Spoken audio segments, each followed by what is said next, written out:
सुमुखं सुहृदं सुलभं सुखदं स्वनुजं च सुखाय ममोघशरम् अपहाय रघुद्वहमन्यमहं न कथञ्चन कञ्चन जातु भजे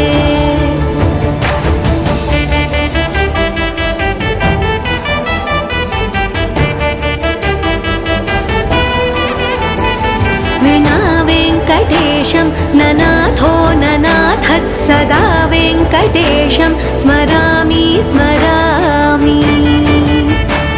हरे वेङ्कटेश प्रसीद प्रसीद प्रियं वेङ्कटेश प्रयच्छ प्रयच्छ विना वेङ्कटेशं ननाथो ननाथः सदा वेङ्कटेशं स्मरामि